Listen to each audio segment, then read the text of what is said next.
The moment this story leaked, royal insiders swear the atmosphere inside Buckingham Palace shifted from mild irritation to full-on disbelief. Because nobody expected Meghan Markle to make a move this reckless, this dramatic, and this wildly out of touch with constitutional reality. For weeks, quiet whispers floated through Montecito, hinting that Meghan felt cornered, convinced that Prince William, once he takes the throne, might finally strip her of the Duchess of Sussex title she's held on to like a lifeline.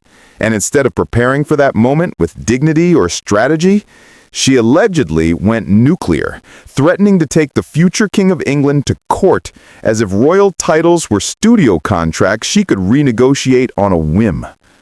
Behind the palace walls, the reaction wasn't fear, panic, or even anger.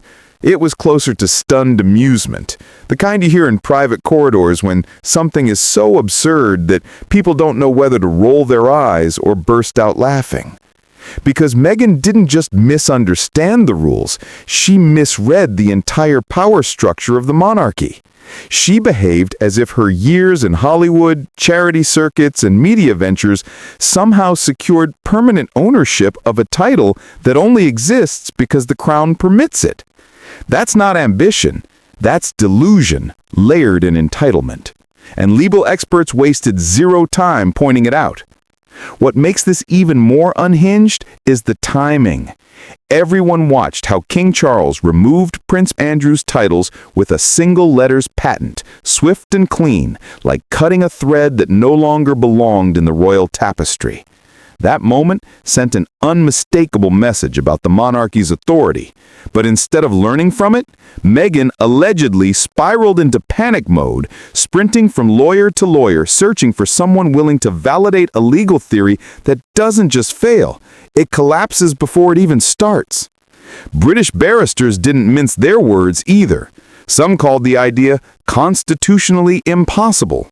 Others labeled it embarrassing. And one senior legal voice said bluntly, "The title belongs to the crown. Full stop." Yet inside her circle, Meghan reportedly clung to this American-style mindset that everything is negotiable, appealable, or challengeable in court. She acted like her use of the Sussex title in projects, speeches, and brand deals created personal ownership rights, as if monarchy works like intellectual property law. But titles aren't trademarks. They aren't business assets. They aren't collectibles you earn through hours worked. They are symbolic gifts, temporary by design, revocable at the monarch's discretion, and that discretion is absolute. While Meghan leans into celebrity influence, palace insiders say William isn't losing sleep over the noise. He's steady, strategic, and fully aware of the authority he will inherit. That contrast, Meghan scrambling for legal footing while the palace remains calm, quiet, and unmoved, says everything about who actually understands the rules of this centuries-old system. By trying to bring American courtroom logic into the oldest monarchy on the planet, Meghan didn't just miscalculate. She set herself up for a collision with an institution that doesn't bend, doesn't bargain, and certainly doesn't fear lawsuits that hold no legal weight anywhere in the world. Meghan's confidence in this imagined legal battle didn't just raise eyebrows, it created a wave of disbelief across London's legal circles, because the gap between what she thinks the law allows and what the monarchy actually controls is wider than the Atlantic she keeps trying to use as leverage. Insiders say she truly believes an American judge could somehow outrank the sovereign's powers, as if a U.S. courtroom could snap its fingers and force the British crown to reverse a title decision. But the experts didn't even entertain the thought. They shut it down instantly, explaining that no American court, state, federal, or supreme, has any authority over British prerogative rights. Not a fraction, not for a moment. The monarchy's control over titles isn't shared, questioned, or open for challenge. It simply stands. Behind the scenes, palace staff weren't scrambling or drafting emergency plans. They were sipping tea, unfazed, treating the situation like another exaggerated rumor blowing through the media cycle. According to insiders, when the threat reached King Charles and Prince William, the reaction was calm and almost clinical, because they know exactly how the constitutional structure works. They know titles can be removed in seconds, without debate, without negotiation, and without a single legal wall standing in the monarch's way. Meghan, meanwhile, is reportedly clinging to the idea that her years using the Sussex title in Hollywood somehow give her unique rights nobody else has, an argument experts say would crumble the moment it touched real legal scrutiny. And the irony just keeps stacking. Meghan once told Oprah the titles didn't matter. She framed them as outdated symbols she didn't care to cling to. But now she's allegedly preparing a courtroom showdown to protect the same styling she insisted had no value to her. According to royal commentators, that contradiction alone has become a punchline across both British and American media, adding to the perception that she's operating from emotion, not logic. Even worse for her position, she's been using the title incorrectly for years. Protocol says only blood royals place Duke before their first name. Meghan should be styled Meghan, Duchess of Sussex, not Duchess Meghan. So she's ready to wage war over a title she hasn't used properly in the first place. Across the legal world, the verdict is universal. Meghan's rumored plan would collapse before it even touched a courtroom. The crown cannot be sued without granting its own permission, and the monarchy has zero obligation to entertain challenges to prerogative powers. That means Meghan's entire case ends on page 1, long before any lawyer drafts a filing. Even attempting this fight could spark diplomatic tension because the United States doesn't interfere in another nation's constitutional system. No politician, judge, or government body wants to be dragged into a global spectacle built on a misunderstanding of how royal authority functions. And that's the part experts keep emphasizing. The monarchy isn't fragile, it's immovable.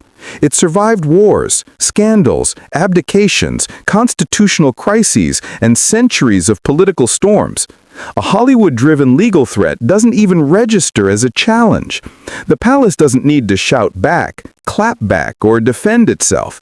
It just stands still, and the noise eventually burns out around it. Meghan, trying to take her American courtroom instincts into a system built on hierarchy and tradition, is setting herself up for a reality check so sharp it could reshape her public image yet again. Because if she pushes this fight, the result won't be royal panic, it'll be her own strategy collapsing under the weight of a monarchy that never needed to lift a finger. As the story kept spreading, the reaction online grew louder, sharper, and far more ruthless than Meghan ever anticipated. Memes poured in from every corner of social media, painting her as someone trying to drag a centuries-old monarchy into a courtroom like it was a messy Hollywood contract dispute. Legal analysts on television delivered blunt takedowns, walking audiences through the Andrew case step by step to show why even a blood royal couldn't fight the sovereign's authority. If Andrew, born into the institution, raised within it, tied to centuries of lineage, had zero ability to protect his titles, then Meghan, a courtesy duchess with no hereditary claim and a history of misusing her own styling, stands even further outside the realm of legal protection. The contrast was brutal, and commentators didn't soften it for public consumption.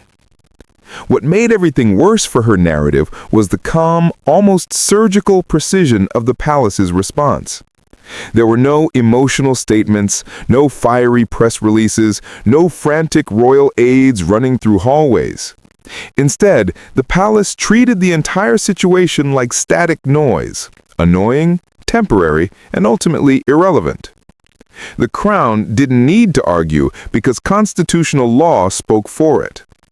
Every expert the media consulted repeated the same thing.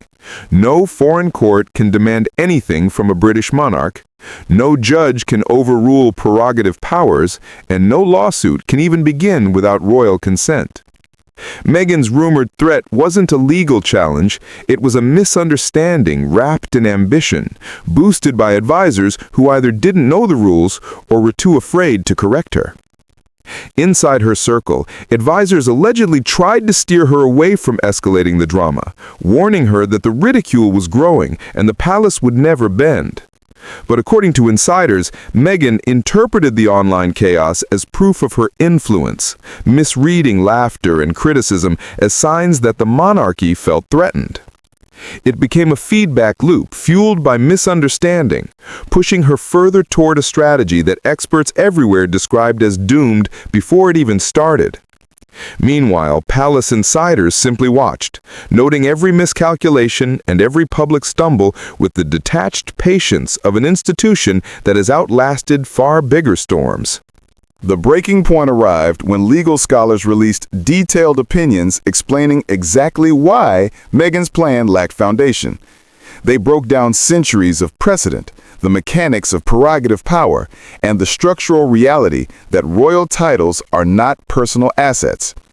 These explanations didn't just undermine her theory, they obliterated it. Any argument she hoped to make, any leverage she believed she had, evaporated in the face of constitutional clarity. And this time, even sympathetic voices in the media found it impossible to defend her position. The narrative shifted from bold duchess to someone publicly overestimating her legal footing. By the time the dust settled, the palace hadn't moved an inch. William and Charles remained silent, steady, and fully aware that the monarchy's authority required no defense. The entire spectacle ended up highlighting a simple truth Meghan couldn't escape. Titles granted by the crown can vanish as easily as they appeared, and no amount of celebrity strategy can rewrite constitutional law. What began as a bold threat transformed into a cautionary tale, a reminder that misunderstanding royal power leads to one outcome every time: public embarrassment. And as the world watched, the monarchy didn't falter. It didn't flinch. It simply let the storm burn itself out, leaving Meghan to face the echo of a legal gamble that never had a chance.